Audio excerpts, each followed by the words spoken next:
Welcome back to the lecture series in the role of nanotechnology in agriculture, or the application of nanomaterials in agriculture. So, as of now, after the brief introduction about the current status of agrochemical use in agriculture and how we can minimize their use or optimize their use in order to meet the requirement of food production, fodder production, we moved on to the basics of nanotechnology, where we have already talked about the classification of nanomaterial in terms of their shape and in terms of their chemical nature. Followed by that, we have been talking about the different mode of synthesis, where we have talked about physical synthesis, chemical synthesis and biological synthesis. So, today we will invest a little bit more time on understanding some of these techniques and kind of overall outline of these techniques. So, if you recollect in previous class, this is where we started about the physical, chemical and the biological techniques. And the physical, I talked to you about application of mechanical pressure, high energy radiation, thermal energy, electrical energy, magnetic field, and which causing material abrasion, melting, evaporation, condensation, leading to the formation of nanostructures. And the very first technique we talked about is high energy ball milling. So, today we will talk a little bit about high energy ball milling first. What really is high energy ball milling? So, high energy ball milling. This is the very first technique. Okay. So, high energy ball milling, essentially what happens is that, so for example, you have this grinding ball which is moving in a particular direction and is supported by other small balls out there like this. Okay. So, there is a grinding action which is happening, which you could see out here. Okay. And this whole thing is moving, and inside it you are having the grinding balls. So, the grinding balls are kept like this all over the place.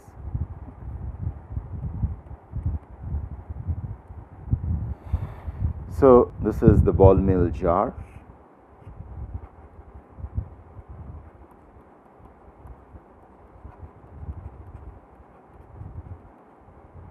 And these are your grinding balls.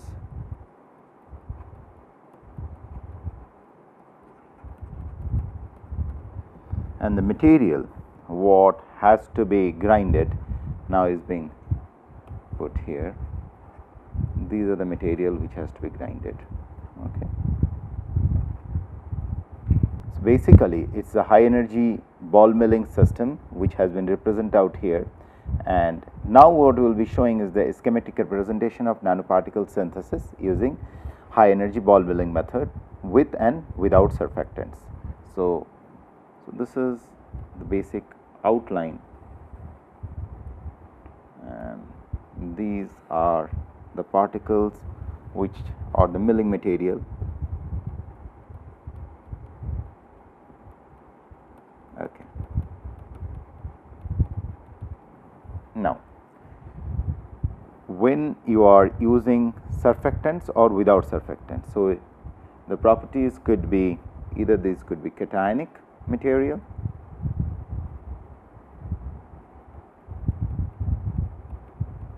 or you could have anionic material, negatively charged, or you could have something which is neutral, neither positive nor negative, and these are your bulk material.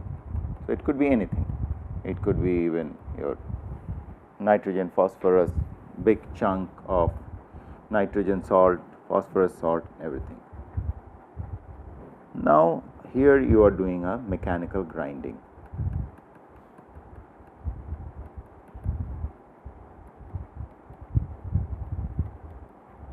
Okay, while you are performing a mechanical grinding, what you are getting is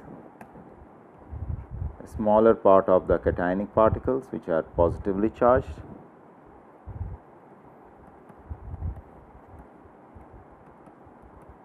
whereas negatively charged particles and neutral charge, but now the size has gone down. Now one option is that you do not use any kind of surfactants. So what is the role of a surfactants? Now this is one route where you are using no surfactant. So what the surfactant does is, these are small molecules which are inserted in between, which tries to keep these individual particles separate from each other. Of course, one has to ensure that the surfactant is not affecting the property or the major property of the nanomaterial, and that is why it is always essential the surfactant should be used in very least amount and should not be a bulky molecule, it should be a very small molecule, but it will ensure that nanoparticle is separated out from the, or nanoparticle does not, its properties does not gets modulated by the surfactants property. So if you are not using any surfactants, what you are essentially getting is a mixture of say something like this,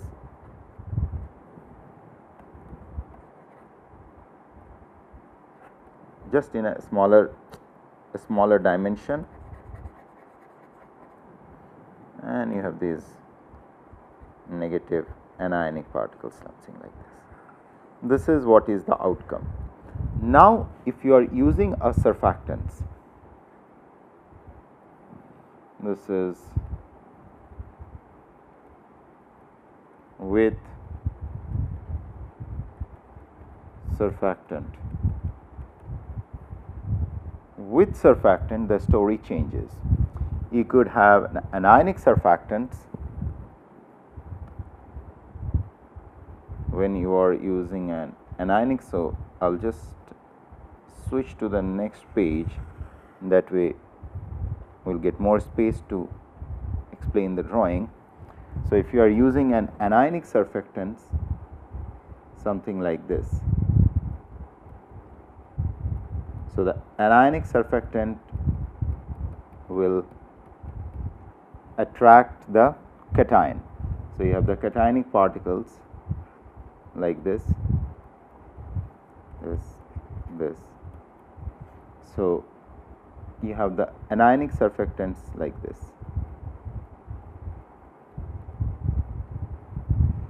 But one has to, as I am telling you, one has to ensure that this surfactants is not significantly influencing,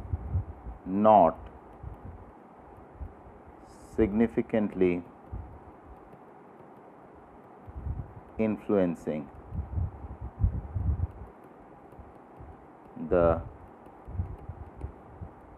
activity of the nanomaterial. Or there may be a situation where surfactant may help to modulate its properties, and that is what you are asking for. So you always have options what you are asking for. So it is in your control, it is a controlled synthesis. Okay. So this is the role of surfactants, and we will talk later as we will go in the applications that how the properties can be modulated using surfactants, and at times different surfactants may lead to different kind of crystal different resolution of crystal structures. You get better crystals with certain surfactants. With certain surfactants, the crystal structure is not very clean. So, and not only that, it also influences the effective action of the nanomaterial. The presence of surfactants further helps in drug delivery, that suppose I have to deliver drug onto a positive surface.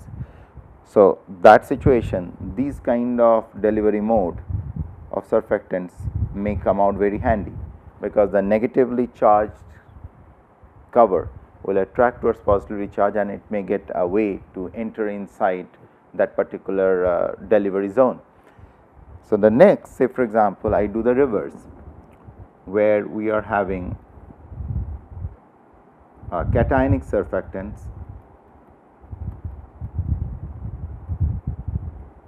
So, when we talk about cationic surfactants, so these are all positively charged, and here you are having negatively charged nanomaterial,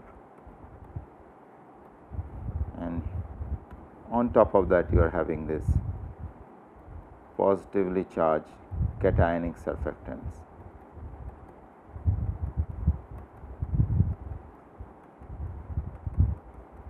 Something like this. Okay. Similarly, you could have non-ionic surfactants, the third one, which is non-ionic.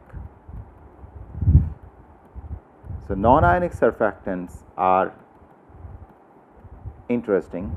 They personally do not have any kind of charge on them. So, what you are having is a situation like this.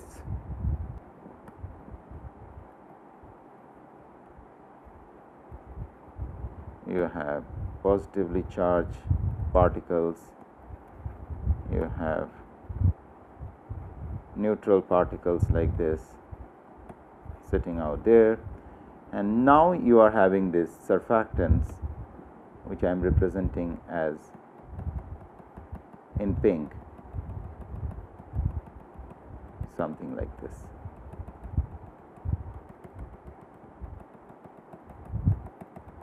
So, in other words, you are creating some form of distancing the particle by putting some kind of surfactants, and surfactants are you use in your day-to-day life, where you are using different kind of material to reduce the surface tension.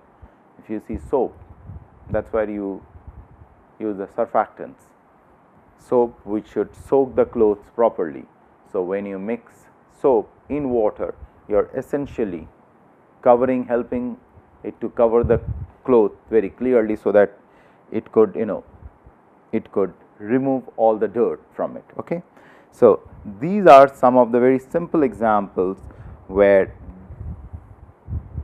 post ball milling you can modify the nanoparticle by going through these kind of use of surfactants. Okay.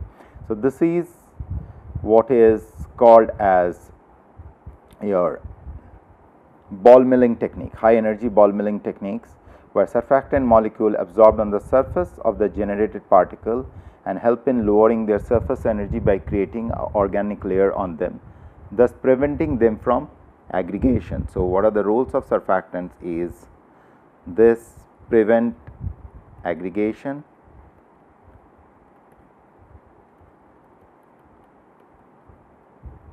this is important, then you are reducing the surface energy, as I have already mentioned.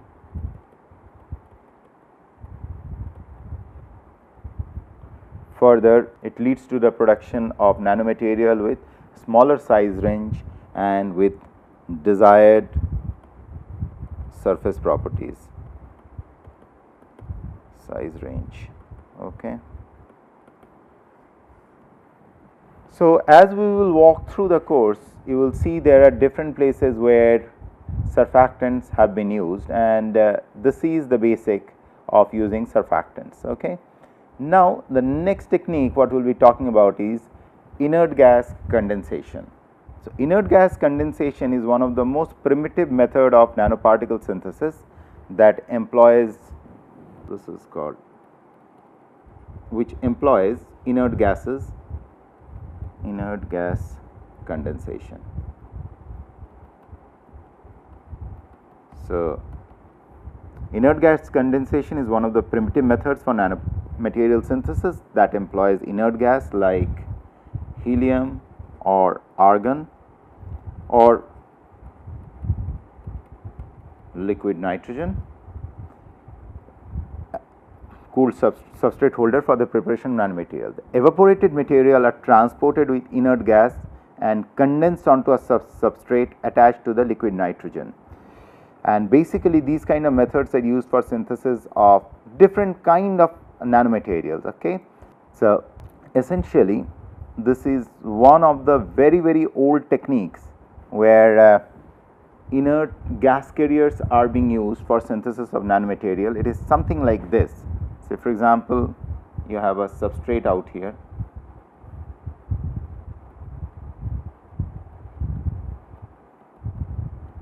Okay, and you have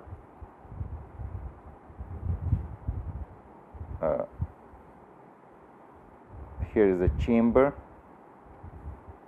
having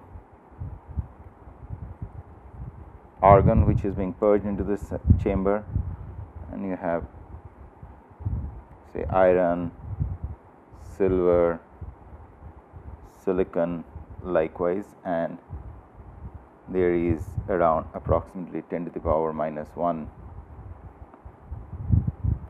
bar pressure out there, and this is called the aggregation zone.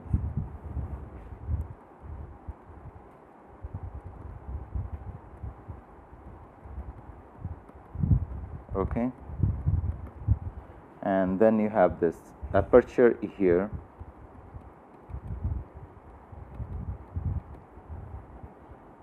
Out here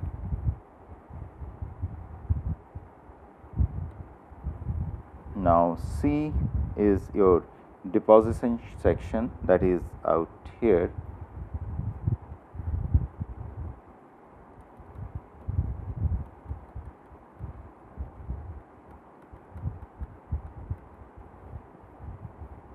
So, what is happening is that substrate is sitting here, and so the carrier is carrying these particles and depositing it on the substrate, as I was mentioning. So, this is the substrate and this is the nano cluster beam, and out here the pressure changes. So, if you follow it, pressure is continuously changing, and these kind of techniques are being used. There are 3 different steps. One is nucleation and growth, that is the first step.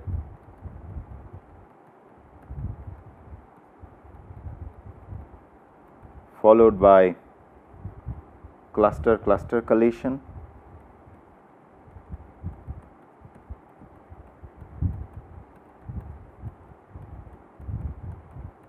and lastly you are having coalescence.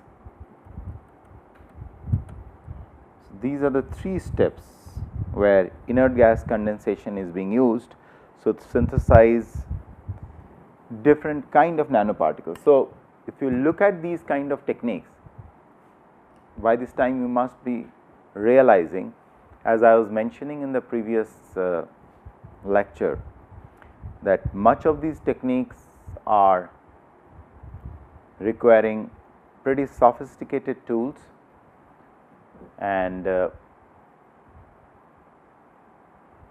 high temperature, high pressure.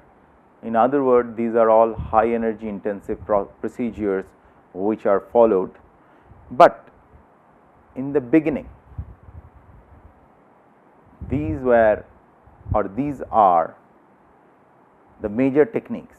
Now, slowly we are drifting away. These are used, of course, for large scale synthesis or for specific purpose, but much of the biological applications are currently relying on much simple low energy intensive techniques, and which will coming, and there are reasons for it of not using these kind of techniques for synthesizing nanomaterials. Okay.